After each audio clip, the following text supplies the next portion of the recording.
At this time, I'm calling the meeting to order at 7:34 p.m. Will our acting clerk take the roll? Of course. All right. Senator Bennett.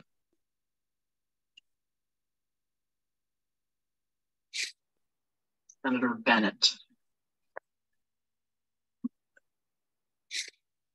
Senator Hagen. Here. Senator Hendricks. Senator Hendricks. Senator Henson. Here. Senator Lorenville. Senator Lorenville. Senator Wynn or Kelly. Here. Senator Wynn Taylor. Here. Senator O'Fay. Senator O'Fay. Senator Paropali. Here. Senator Pierce. Senator Pierce. Senator Womble. Senator Womble.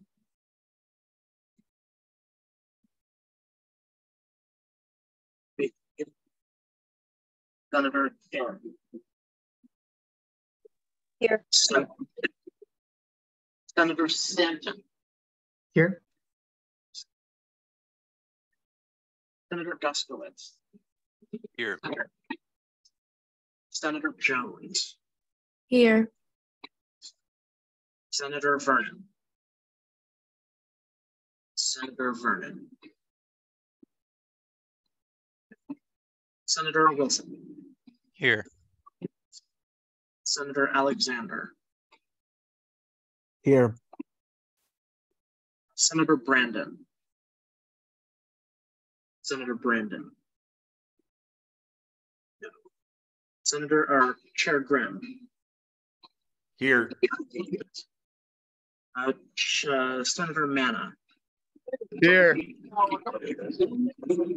Senator McDermott. Here. Senator McDermott.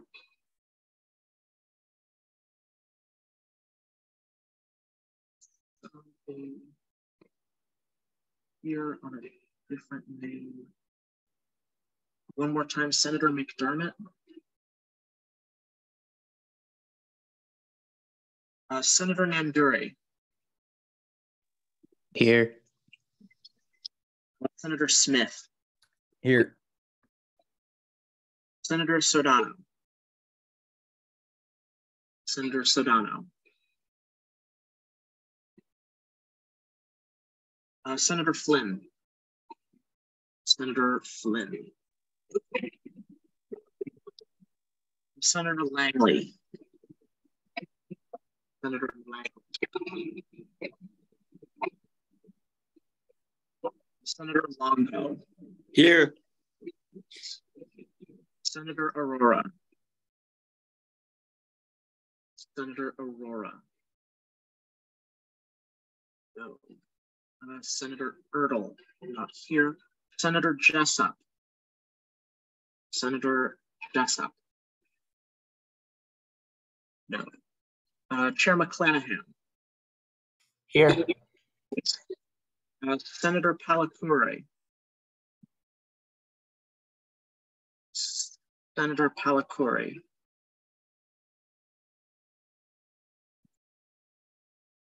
Senator Schneider. Here. Chair Vesputin. Present. Yes. Senator Adams. Senator Adams here.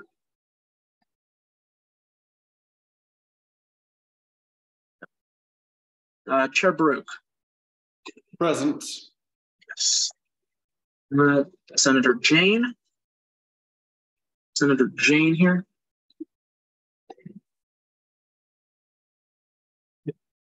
Senator Leonard. Here. Yes. And Senator Pollock. Senator Pollock here.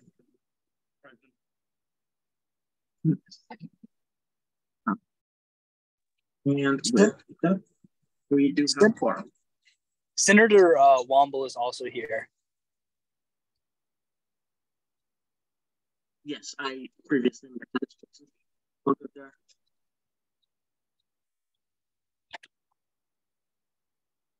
Thank you. All right, seeing as a quorum is present, we will proceed with business. The first item being the approval of the minutes from the previous meeting. Is there any motion with regard to the previous meeting's minutes? Motion to suspend the rules and approve by unanimous consent. Second. All right, motion was properly moved and seconded. Hearing no objection, we'll consider that item adopted by unanimous consent. With that, we'll move on to our reports for the meeting, starting with my report. I don't have much to report on at this time. Website updates are in progress. My webmaster, or our webmaster, and I are like meeting pretty much every day about it. The only other major update I have is I'm going to be putting together a calendar of the meetings for the fall, and hopefully we'll be getting that out to y'all by the end of the month. I will say, like, preliminarily expect there to be a Senate meeting the second week of classes, which should be August the 29th. Does anyone have any questions?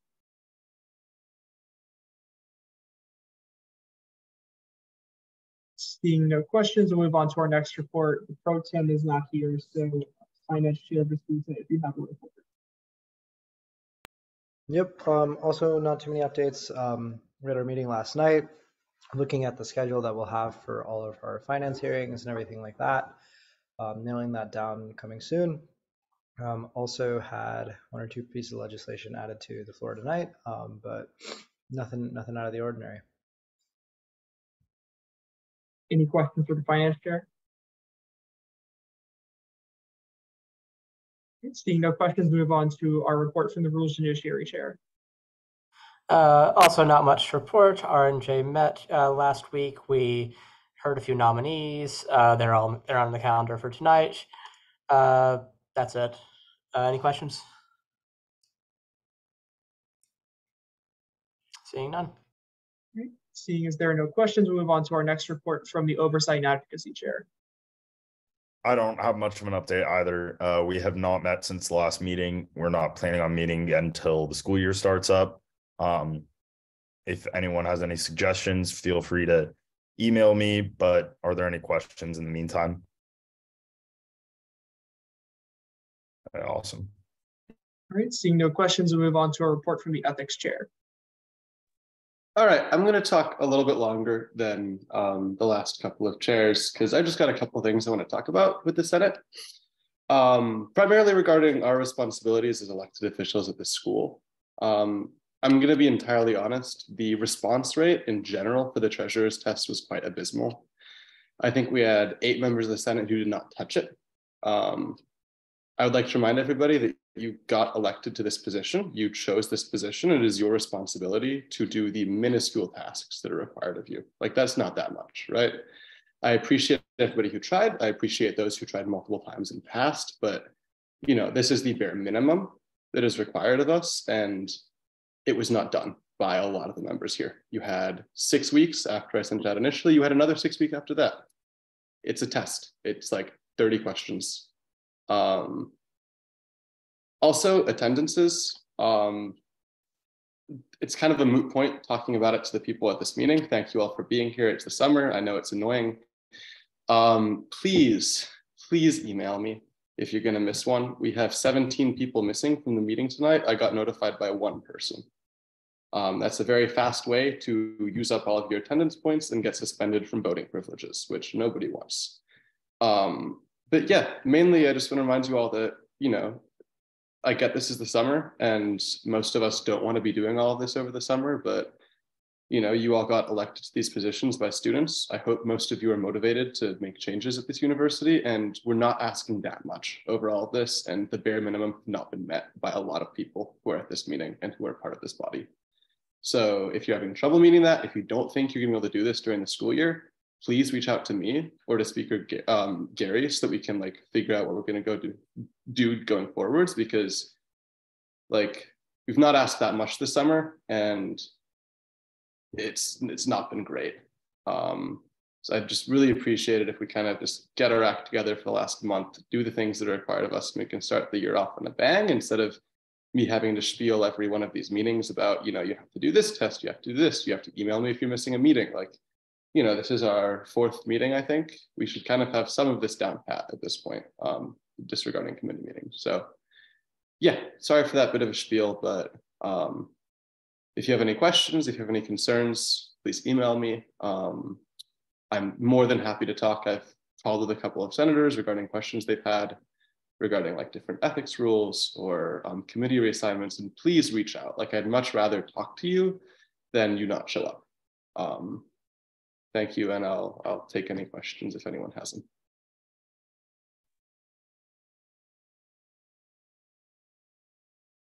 If there are no questions, we'll proceed to our report from the Joint Governance Council member at large. Hello, everybody. Can you hear me? Okay. Yes. The Joint Governance Council met last week, I believe, and we went over a few things. We appointed Lynch to the Board of Election Director, and then we also appointed several Supreme Court justices, Justices Hoover and Belcher, and then we confirmed the Undergraduate Senate's bill to update the regulations of the Student Fee and Audit Committee for other purposes, and we have forwarded a resolution to propose the creation of the Food Insecurity Fee to the to SFAC for their consideration for us to go over later. I will put the report in the chat, and I'm open to any questions. Are there any questions? Seeing none, we'll move to our reports from the members of the Commission on Campus Equality and Student Equity. Do either of the commissioners have anything to report? Yeah, there's nothing much really. We're just gonna meet when the school year begins, so no updates from us.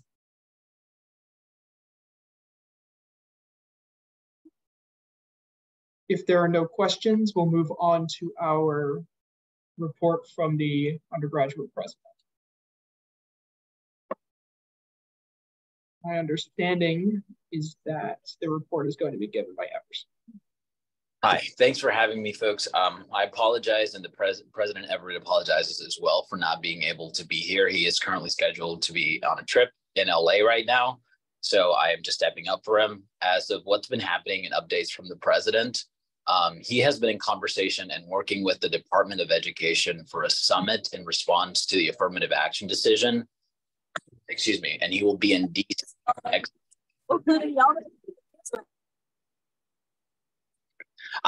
He is also in conversation with Harvard's SBPs and is looking for ways to move forward and ways to unite, as both our universities have been named litigants in this case. Furthermore, he's also in the process of preparing for his second BOT meeting next week, and will be working on his next round of remarks. He's also been in conversation with the Dean of Students and some other folks in her office, and is looking into ways that we can support grieving students and families across campus in light of the recent passing of George Hill Jr. He's also been ramping up with other engagements like convocation and speaking with Carolina Kickoff students, and in general, just ramping up for the year ahead. And in a bit of personal news from the President, he is gearing up to take his LSAT in a few weeks. So he just wanted y'all to, take this into consideration in terms of response times and how that varies. But besides that, he's really excited and is looking forward to working together this next year. Thank you so much, Speaker Gary. Are there any questions? Right, seeing no questions, the Vice President was not able to attend tonight. She asked me to pass along that the hardship parking application has opened. That was pretty much the only thing she told me. So with that, we'll move on to our report from the USG Treasurer.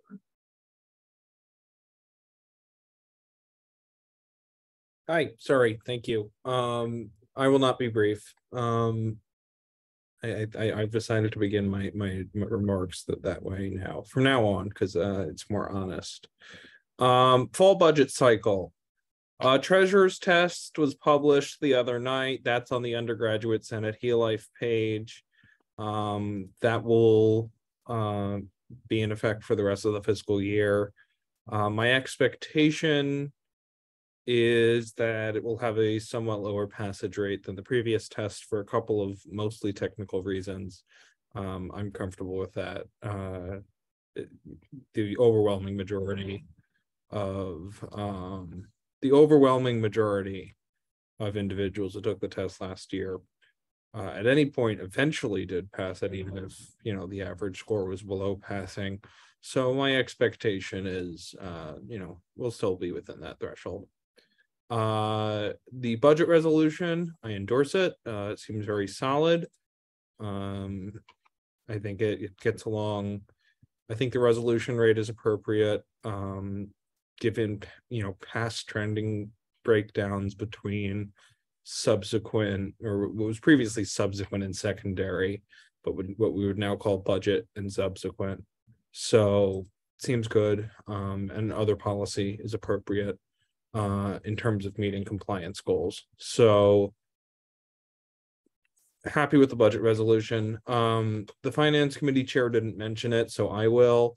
We did agree to a schedule for budget requests. We don't yet. I know that the hearing schedule is still being finalized with the finance committee, but for budget requests, July 27th and July 31st, there will be organizational budget orientation meetings as required by law.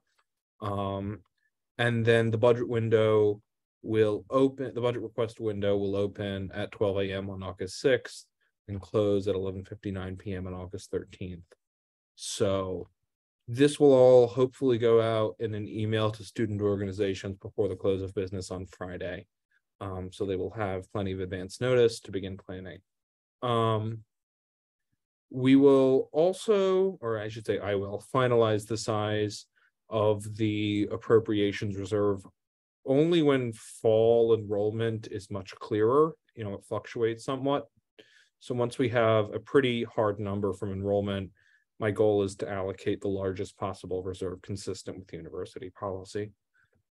In terms of SFAC and fee review, as the JGC member at large mentioned, SFAC reform legislation was adopted after 2 sessions of it being introduced and sent to the JGC. So I've been an advocate for that for some time. There were some minor revisions in the Joint Governance Council, but I think this puts SFAC on the right foot and will help us operate better in the coming year. In terms of the food insecurity fee, this was referred to SFAC. I will share that my sense is that the graduate summer governance members on the JGC are, to say the least, uneasy with the current fee as proposed. The fee, from my conversations with Senator Alexander and others, the idea was to make the proposal explicitly vague so that, as other people with stronger preferences came in, that legislation would be able to adapt more easily. I think they didn't like how vague it was, which is a funny, it's ironic. So my expectation is that we will use the review stage in SFAC to flesh out the proposal, suggest changes, and in general make it more applicable, forgive the pun, to the graduate students. I will also try and get more details on general FY25 fee review process as soon as possible. I am working 9 to 5, which makes it very difficult to get on meetings with people, university side. So I just have to figure out how to do that. But as soon as that information is available, I'll do my best to share it with the Senate. Finally, in re-SFAC, I would like to say that I endorse all 3 of President Everett's nominees for SFAC, in addition to Senator Forbes, who has served on SFAC quite dutifully for the last year, Mr. Maddox Addy and Miss Kaylee Wadsworth are both members of my staff, executive assistants to the treasurer, who have been appointed to SFAC, and I expect that they will be able to serve as assets to that committee. Speaking of staffing, I have hired on 2 more staff members since I last reported to the Senate, including a new chief of staff, Zainab Mania, who was previously a member of the cabinet in the Van administration, and before that, chief of staff to the vice president, has agreed to serve as chief of staff for the to the treasurer for the rest of the year. I think Zainab is an incredible worker, and I'm glad to have her on my team. And then I've also hired, as I mentioned, Kaylee Wadsworth to serve as an executive assistant for the Student Fee Audit Committee. Finally, I want to thank Senator Forbes for introducing USB 105058. For context, this bill retroactively suspends reversions of funds and then extends the expenditure period for Dola Ray Dundia, which is an organization which suffered an administrative error through no fault of their own, which caused them not to receive a reimbursement, which they had requested dutifully prior to the deadline. So the idea is to not punish them for someone else's error, and extends the period in which they're able to request those funds out of fiscal year 23. Let me know if you have questions on that. Yeah, any questions on anything else as well? I have a question. Could you elaborate a little bit on when the new treasurer's test will go into effect, so to speak? Yeah, it's in effect now. Technically, it would be considered effective retroactive to July 1. But it was published a couple of days ago. That'll be in effect for the rest of the fiscal year. Sorry, I meant like for senators who have not yet taken the test, at what point would they have to have passed the test, and what is the time window for them to have their ability to vote on financial legislation? I would refer those questions to the ethics committee chair. I'm just not prepared to answer them. I'm not as familiar with it. No worries, thanks.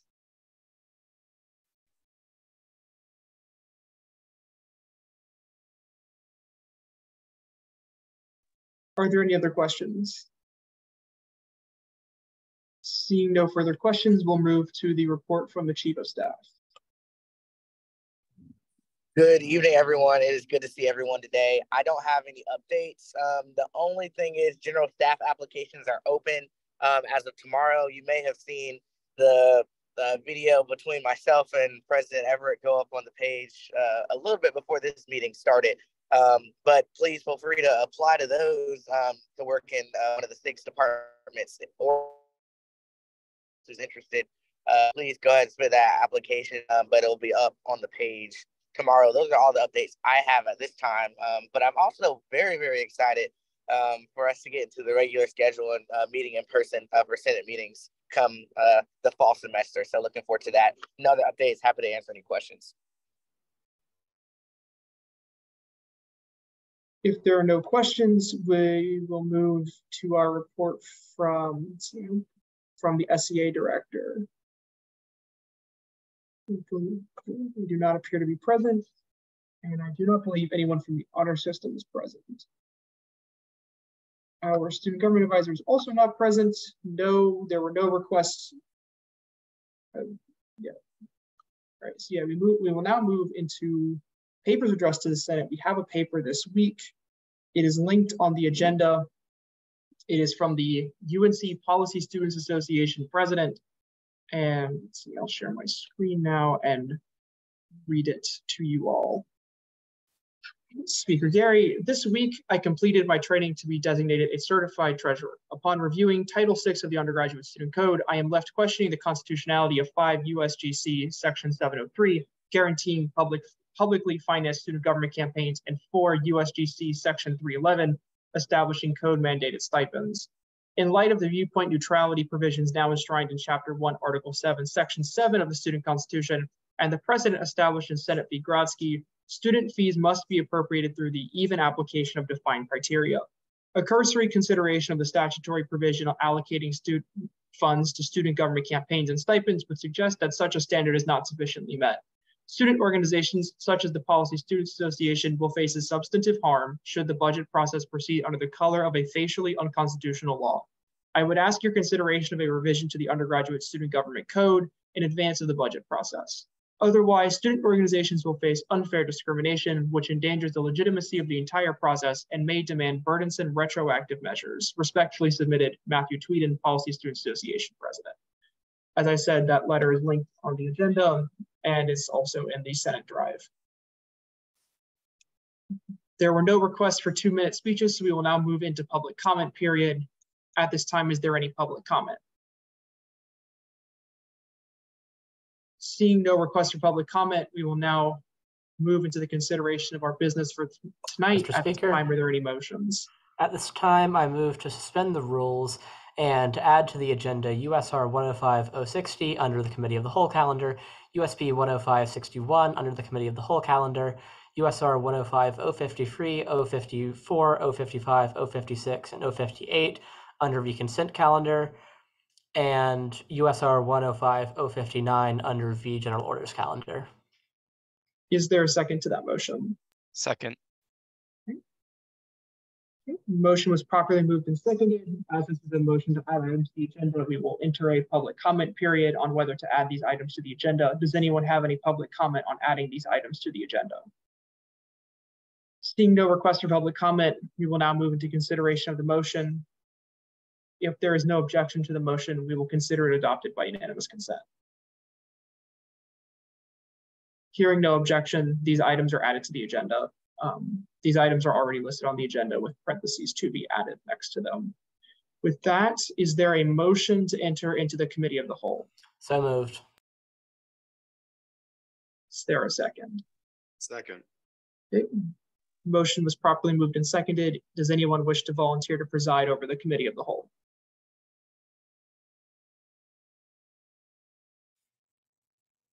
If there are no volunteers, I can do it if someone wants to suspend the rules. Is there a motion to suspend the rules to allow Chair McClanahan to preside over the Committee of the Whole? So moved. Seconded.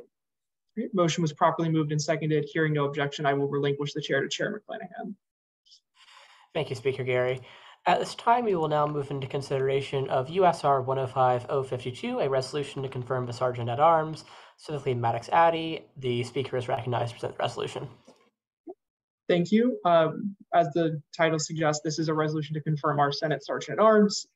Maddox Addy is a previous senator. He served in the last Senate and has been around student government for a while. His resume is attached on the agenda, not on the agenda, on the resolution. And you can also find it in the Senate Drive under the legislation folder.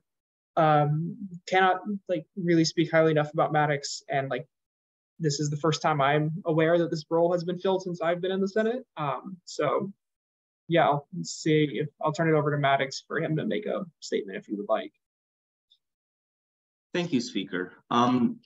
Yeah, serving in the 104th Senate last year, we didn't really have a Sergeant at Arms, and that led to a kind of number of administrative and discussion problems within the Senate. More importantly, I think that it's just good to kind of have someone there to kind of make sure that decorum is there, followed, and people are generally paying attention, because this is a very important position to have in the university. There are very few universities that have both the power to the students and the power that we hold as students in this university.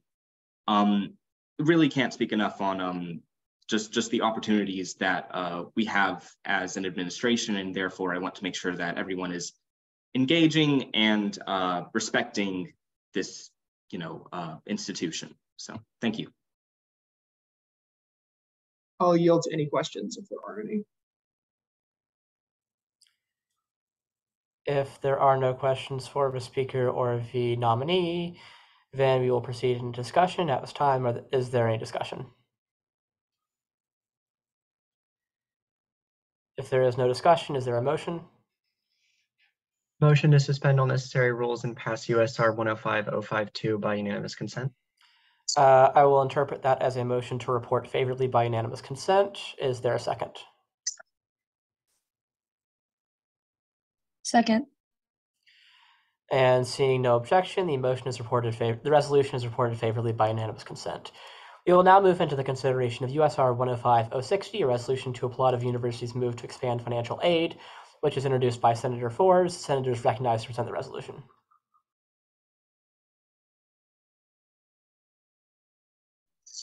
So,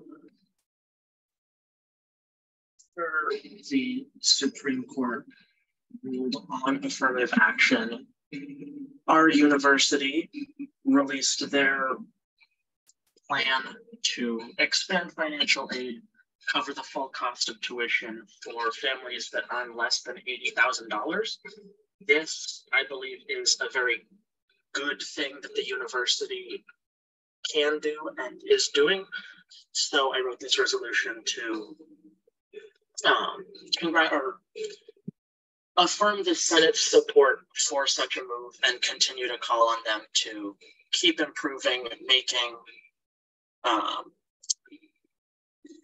an education here more and more affordable, so students do not. So getting an education here is as easy as can be. If there are any questions. Are there any questions for the nominee? If there is no objection, Treasurer Grodzki is recognized to speak. Yeah, is there a reason that the chairman of the board of trustees, the chancellor, the system president, chair of the board of governors, and the provost were all included as recipients, but not the chief financial officer and vice chancellor for finance and operations, or the vice provost for enrollment? Included those at the very top, like the system president and the board of governors and trustees, since I have seen external discussion on this matter in terms of seeing this policy elsewhere in the UNC system. As for the people internally working in finance and related fields, guess those just slipped my mind. I can add them if a list is like a written list is provided. I have a question for Treasurer Grodzki as well. I think that he'd be the best. There is no objection. Chair Graham, you are recognized to question Senator Grodzki. Seeing no objection, you are recognized. At the same time, isn't out-of-state tuition being increased? I remember you mentioning that as well. It is true that for this year, out-of-state tuition increased. I can't speak to what it will look like for fiscal year 25 yet, but my expectation is that increases to out-of-state tuition will be on the table then again. Are there any further questions on the legislation? Seeing no further questions, we are now in discussion. Are there any points, motions, or discussion on the floor at this time? I have a point. As far as Chair Graham is recognized. Especially as an out-of-state student, I'm a little bit concerned that at a time where they're making tuition cuts for certain students, that they're adding additional increases for out-of-state students. I definitely get where it's coming from, but at the same time, I do find that a bit frustrating that tuition is getting increased for other students, and at the same time, they're making massive cuts for other students. Are there any further points, motions, or discussion on the floor at this time? Chair Baruch, you're recognized. Yeah, in relation to the last point that was just made, I'll do my camera on, oopsies. I completely get like where sources of frustration could come from, especially for out-of-state students. But I think it's also important to recognize that the entire point of this is to make a achievable in-state option for people who do not have the money to attend college in North Carolina. Like it's not, typically, unless scholarships are a major part of someone's funding, out of state is not a way that people tend to like try to afford college when they're really from a low income household. And the whole point of this was to make low income households able to go to college, like somebody from a low income household to be able to attend college at UNC, which is typically not possible because college is really expensive. While I see why it can be frustrating to have increases in out of state tuition, I think that's also shouldn't necessarily be something that should stop us from commending this decision, because it is really a massive step, especially in light of the affirmative action case that just passed in the Supreme Court. Can I respond to that, especially because it was on my point? You would need to request recognition since we are not in Q&A. Can I be recognized? Speaker Gary had his hand up first, so I will recognize him. Let's see. Yeah, I don't really have a point, so I'm going to offer an amendment to add to the recipients list the Vice Provost of Enrollment and the Vice Chancellor for Finance and Operations. All righty. Would you please submit that amendment in the chat just so we can have it, so we can have the text of it in the amendments, please, because I know that will involve a name and an email address. Yeah, I'll send that in the chat. Thank you. I'm not friendly. Senator Forbes, do you have something to say? I'm just saying I find that friendly. All right. Well, we will consider the amendment once it's submitted in writing, because record keeping. Chair Graham, you're recognized. Yeah, I totally understand, and I do applaud like that they're taking steps to make things right and to allow more opportunities, especially for lower income in-state people. But at the same time, I just at least wanted to have that point raised, especially because I do represent a lot of out-of-state students, and especially as an out-of-state student myself, I do somewhat find it a little bit frustrating at the same time that they are asking us to pay additional money that obviously we didn't sign up for fully. And I do think that there is a point, especially that out-of-state students maybe are not always looking for the cheapest or most affordable option, but a lot of us did come to UNC. And I know this has been even mentioned by different folks in the administration too, of UNC is one of the most affordable schools. It's constantly ranked the best bang for buck for education, even for out-of-state students. And I do think that, especially if they're living up to that and offering students of all backgrounds opportunities as well, I do at least find it somewhat frustrating that they're able to find those resources for certain students, but at the same time, ask other students to carry that burden as well. Thank you, Jerry Graham. At this time, if there's no objection, Treasurer Godsky is recognized. You're recognized. Thank you. I thank the Speaker of the Senate for introducing the resolution to include the Vice Chancellor for Finance and Operations and the Vice Provost for Enrollment. I would also advise the Senate to remove the first 5 recipients currently on the resolution.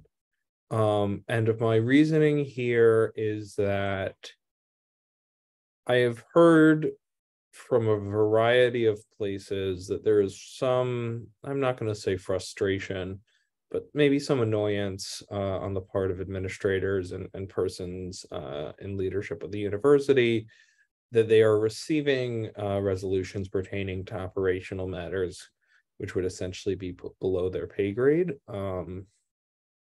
I know the chancellor has expressed some feelings on this, and I also know that there are people such as the vice chancellor for finance and operations, who is, you know, I've heard that that admin would prefer that we, you know, better target our resolutions.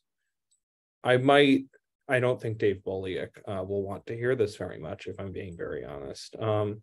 And that kind of brings me to a broader concern I have about this, which is that if it is the goal of the Senate to promote this policy, I would argue that it is perhaps the best interest of the Senate to let this policy sink in with basically as little splash as possible.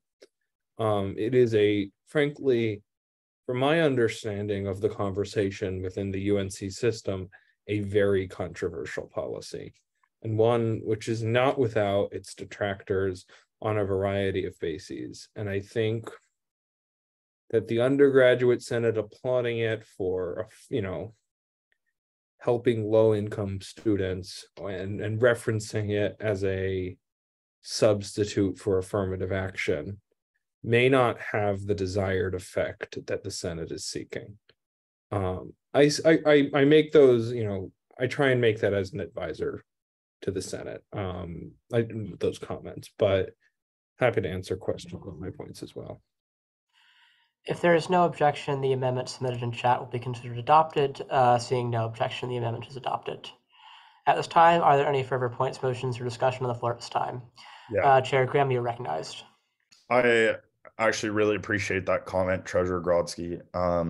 I do think that was a consideration I didn't really fully have, but I do think that obviously my opinion on the out-of-state thing is definitely an important idea, I think, that goes along with it, but I also do really appreciate that idea that it really is not a substitute for affirmative action, and also that potentially waiting to see how it actually goes into effect before applauding them too might be a consideration. But I would maybe bring up the consideration that we hold off on this until we see a little bit more of how this is actually going to go into effect. Thank you, Chair Grimm. At this time, are there any further points, motions, or items of discussion on the floor at this time?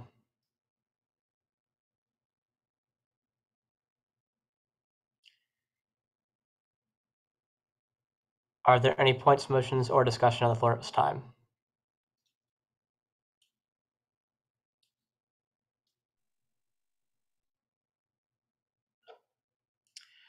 If someone would like to offer a motion with regards to reporting.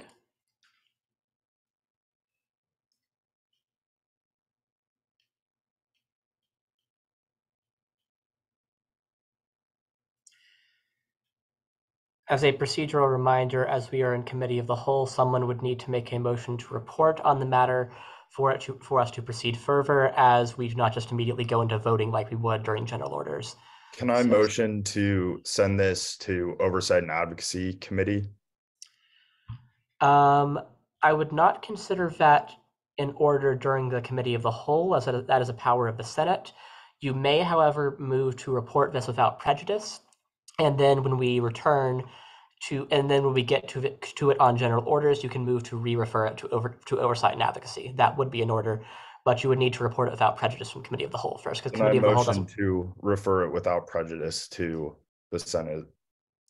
There's a motion to report without prejudice. Is there a second? Second. Is there an objection?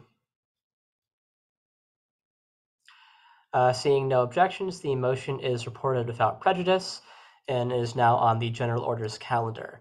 The committee of the whole has concluded its discussion of the resolution. We will now move on to the consideration of USB 105-061, a bill to simplify legislative branch agencies and staff, which is introduced by Speaker Pro Tempore Erdahl, and he is not present. It is co-sponsored by Speaker Gary, and thereby pursuant to Senate standing rules, Speaker Gary is recognized in place of the principal sponsor.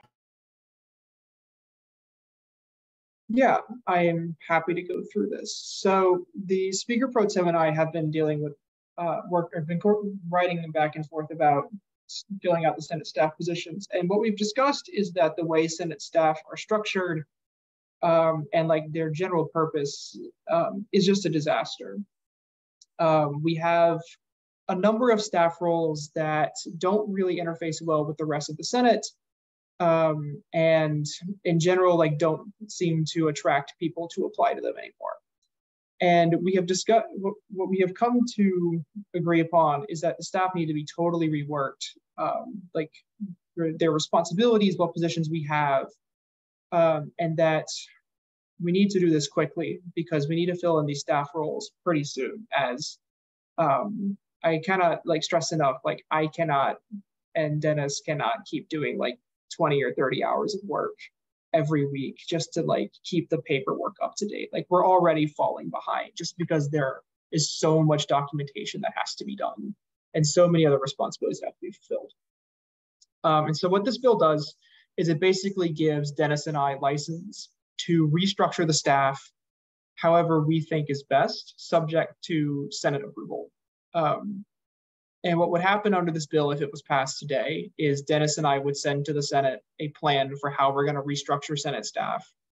And if y'all don't really, and if y'all don't object to that plan, then Dennis and I will proceed with it and hire staff accordingly. That's basically what the bill says. There's a lot of words on there, but that's what it means. So at this point, I'll open it up to any questions. At this time, are there any questions for the speaker? I actually have a question. Just could you clarify a little bit in section 7, if it is not disapproved under the provisions of this act, what the mechanism for disapproval by the Senate would be? Yeah, it's just passing a resolution saying that the Senate does not approve of this plan. And if that does happen, then Dennis and I would have to write up a new plan and submit it to y'all again. Understood. Thank you. Are there any further questions for the speaker? Seeing none, we'll now move into discussion. Are there any points, motions, or discussion on the floor at this time?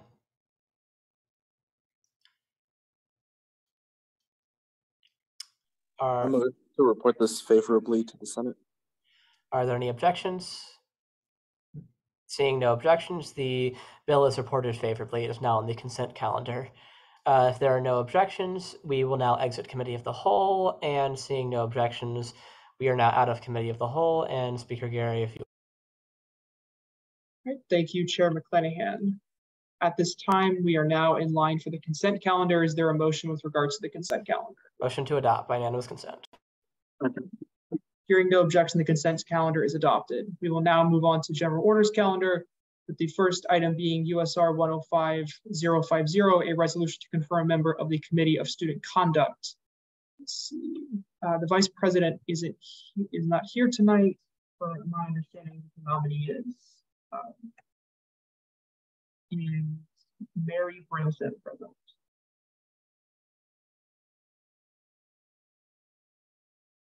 Yes. You can introduce yourself for however long you would like. Okay, am I supposed to address any specific questions? No, just kind of whatever introductory statement you think is appropriate for us to know. Okay. I'm a rising junior at Carolina. Last year, at the beginning of my sophomore year, I became heavily involved in the honor court and became a full member, I guess, after completing training halfway through first semester. And so I guess that sort of sparked my passion for applying for the Committee of Student Conduct. I'm a political science and English major, and yep, that pretty much sums up. Does anyone have any questions for the nominee? Chair McClanahan. Yes. So this has actually been talked about in previous confirmation hearings for Committee of Student Conduct members, but I believe two previous members, Speaker Gary and Matthew Tweeden, have expressed interest in the election of a student chair to the committee. Would you be supportive of that? Yes.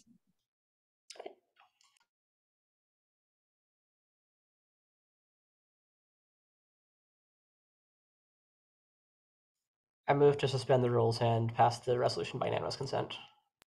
Second. Hearing no objection, the rules will be suspended and this resolution adopted. Congratulations, you've been confirmed to the Committee on Student Conduct. Thanks for coming to our meeting. Of course, thank you. All right.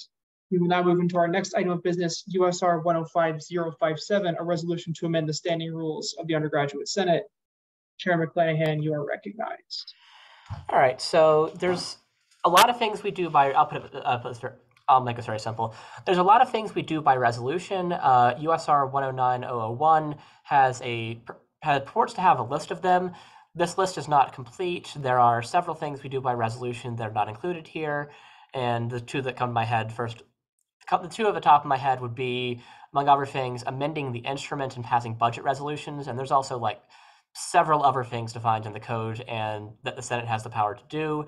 So this just adds a clause under USR 109-001 that a resolution includes a written motion to exercise any other right, power, privilege, or authority of the Senate, excepting the establishment of law, because that goes through bills. This just ensures that our definition of a resolution covers all the different things we can do by resolution. I am working on a general revision to the standing rules, which is going to like expand the new version of this clause to hopefully be a comprehensive list of the things we can do by resolution. But this is just a quick amendment to ensure that our current definition of a resolution includes everything we do by resolution. Are there any questions about this resolution? If there are no questions, are there any motions? Motion to pass by unanimous consent. Second. Hearing no objection, this resolution is adopted. We will now move to our final item of business, USR 105-059. Chair Vespucci, you are recognized.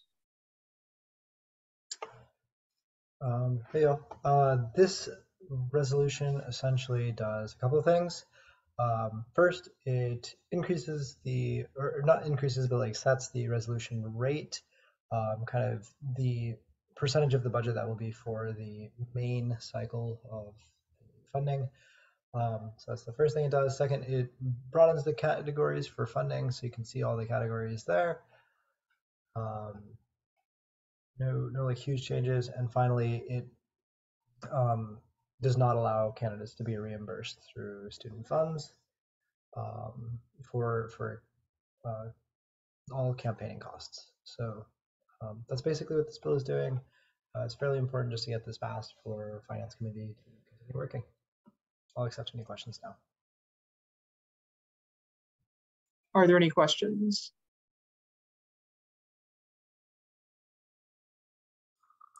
At this time, Mr. Speaker, I move to pass the resolution by unanimous consent.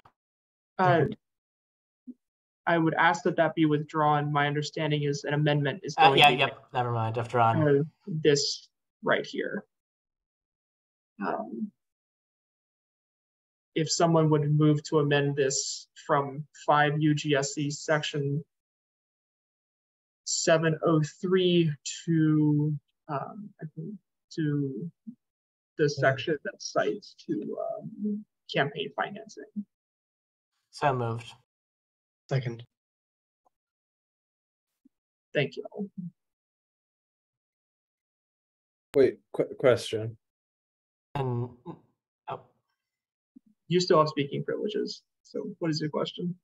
Is that the language that it's being amended to, or the nature of the language that it's being amended to?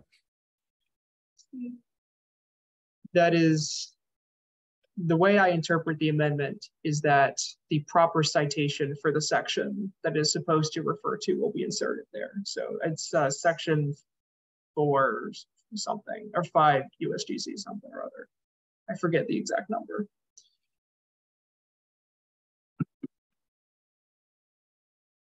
Are there any points of discussion on the budget resolution? At this time, I move to suspend the rules and pass the resolution by unanimous consent. Second. Hearing no objection, USR 105-059 is now adopted. That brings us to the end of our items of business for today. Point of order?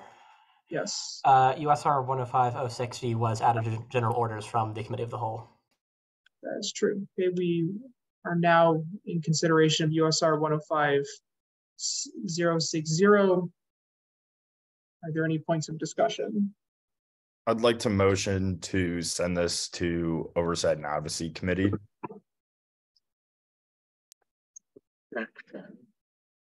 That was an objection? Yes. Okay.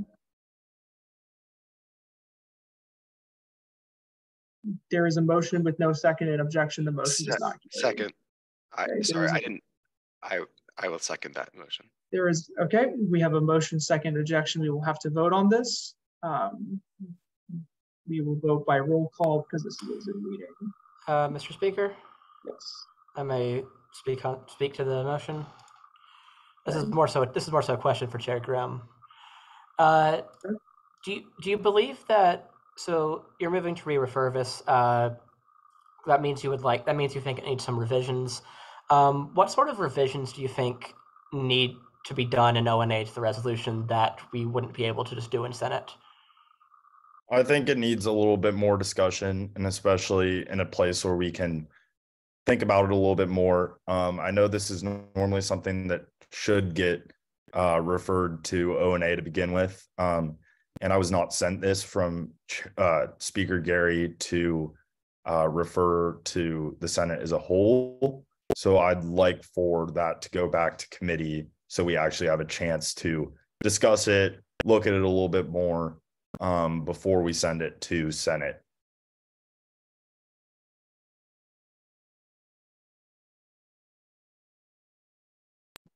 All right, seeing as we have a motion that was second and objected to, we will vote on this motion. Let's see. Will our clerk call the roll?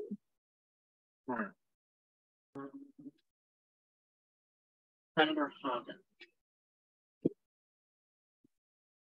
And to be clear, a yes vote is a vote to refer this to O&A, a no vote is to not. Hold on. Cal, is that a question? Yeah, sorry, I was not able to raise my hand until now. My Zoom was being funky. I just wanted to ask Chair Grimm a question really quickly before we go into voting.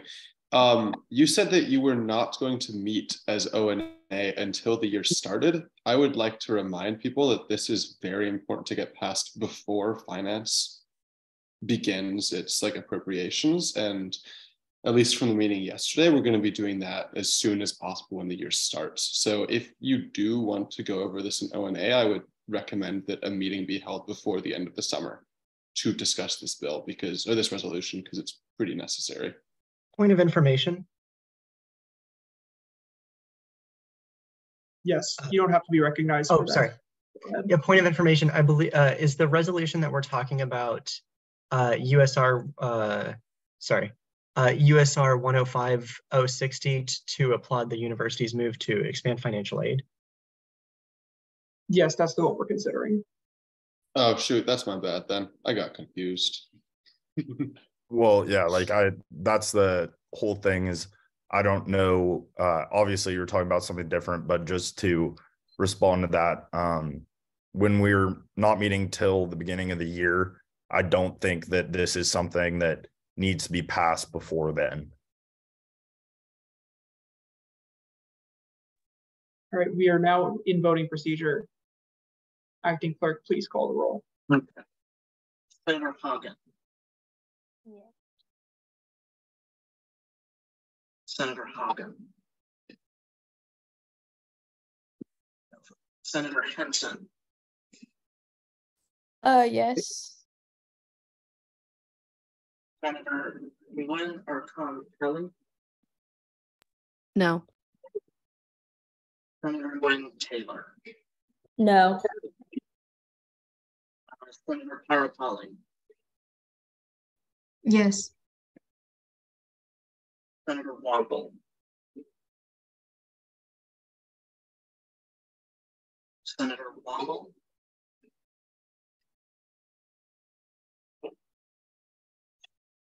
Senator Kim. Yes. Senator Stanton. Yes. Senator Gaskowitz. Yes. Senator Jones. Yes. Senator Wilson. No. Senator Alexander. No. Chair Grimm. Yes. Senator Manna. Yes. Senator Nandurai. Yeah. Senator Smith. Yeah. Senator Langley.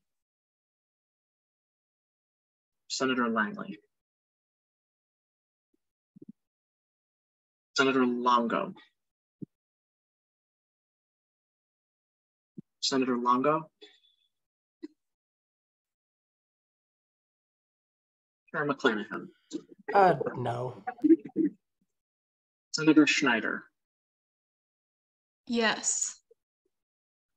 Chair Vespucci. No. Chair Baruch. Nay. Senator Leonard. No. And Senator Pollack. No. That by 11 to 10, that motion passes.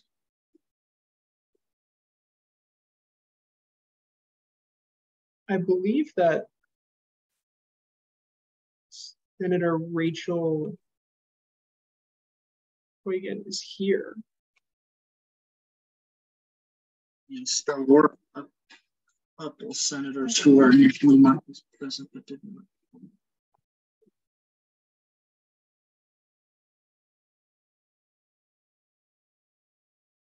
Okay.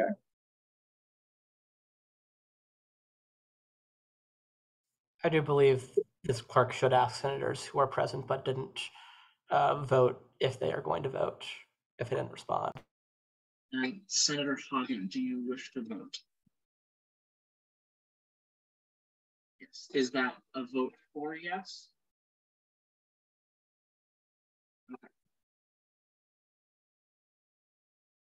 Okay. All right, let's see if I.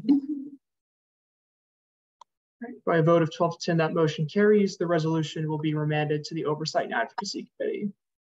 At this time, are there any further items of business? All right, seeing no further items of business, we'll move into notices and announcements. I don't have any announcements. Chair Baruch, you're recognized. One more spiel from me, just in lieu of that. If you come to the meeting and you don't vote or message or anything and just kind of sit there and don't do anything, that's kind of just the same as not showing up. So like, please, if you get on the Zoom call, at least pay enough attention to vote on things.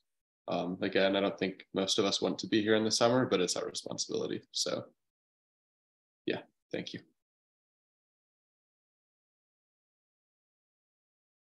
Does anyone else have any announcements? If there are no further announcements, is there a motion to adjourn? So moved.